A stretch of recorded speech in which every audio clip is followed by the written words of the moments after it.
ఇప్పుడు నేను అన్నం తాలిపి వేసుకుంటున్నాండి. మా ఆయన ఊరుకోయిండు, అటే తినేస్తా అన్నాడు. ఇవదాకా షాప్లో కూర్చున్నాం. ఒక షాప్ ఉంది కదా, చెప్పినా కదా ఒక వీడియోలో.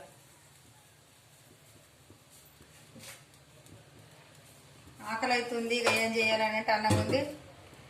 పచ్చిమిరపకాయలు కోసి ఒక ఉల్లిగడ్డ కోసిన, ఇక అన్నం తాలిపి వేసుకొని తింటాను.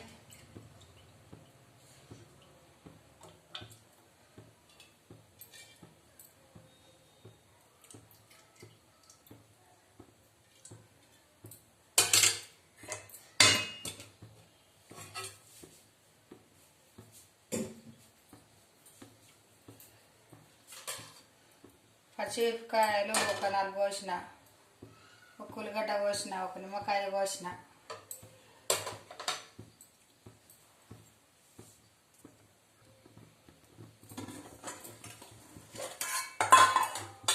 ఈ గోర్చిక్కుడుకాయలు కూడా కట్ చేసిన. కండుతాయి, ఇవి కొద్దిగా కండుతాయి. ఇక అప్పటికి వస్తానంటే సాయంత్రం. ఆవాలు, జీలకర్ర, కోసిన పచ్చిమిరపకాయలు, ఉల్లిగడ్డ.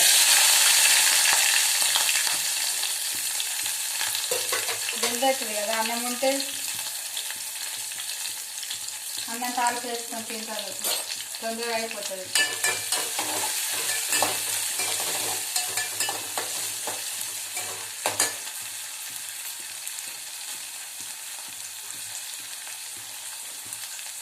ఇక అన్నం ఉన్నది.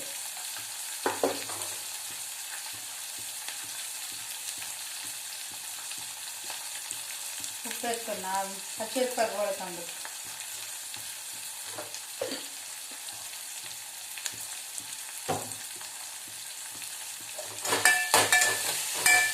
వినాయకుడిని అంతేదాకా మేము తినమండి కౌసు. వినాయకుడు 9 రోజులు ఉంచుతారా, 11 రోజులు ఉంచుతారా, కానీ వినాయకుడు నీళ్ళలో పడేదాకా తినము.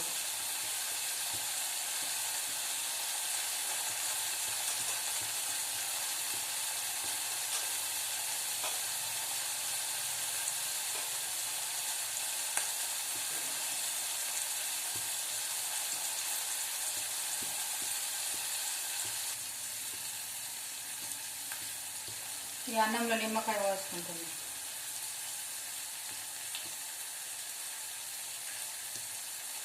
సగం పప్పు పోసిన,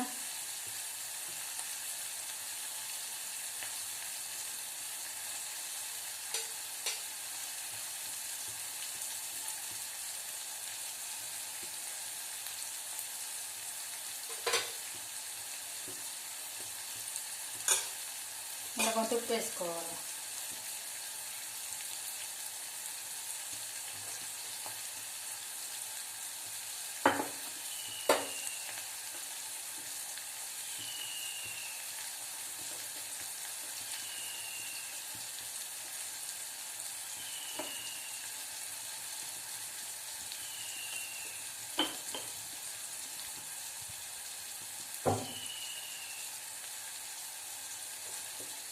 పొడి కాంతులు కూడా వేసుకోవచ్చు అండి. పచ్చి వేసుకోవాలి టైంపు లేకపోతే కొత్తిమీర పొడి వేసుకొని చేసుకోవచ్చు.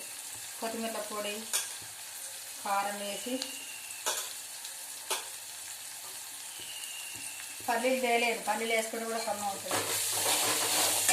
కాపులు ఉండే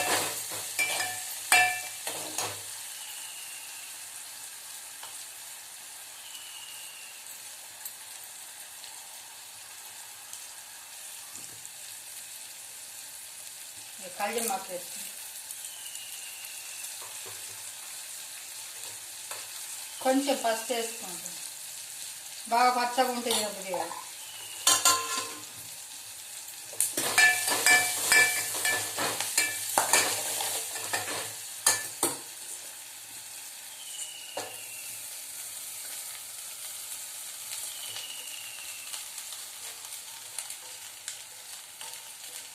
అన్నం ఖరాబ్ చేయనండి నేను ఎప్పుడు ఎంత వాడను అంతే వాడతా.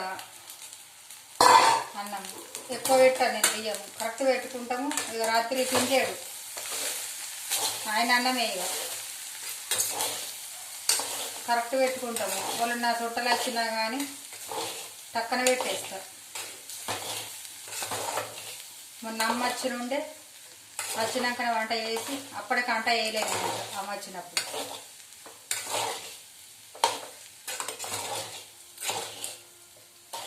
పొద్దున్న వచ్చిండు మొన్న అయిందండి తాల్పన్నం. ఆకలి అవుతుంది అన్నప్పుడు టక్కనే చేసుకోవచ్చు అండి, తొందరగా అయిపోతుంది. అయిందండి, నచ్చిందండి. నచ్చితే ఒక లైక్ కొట్టండి, షేర్ చేసుకోండి, సబ్స్క్రైబ్ చేయండి. ఓకేనా ఫ్రెండ్స్, బాయ్ అండి.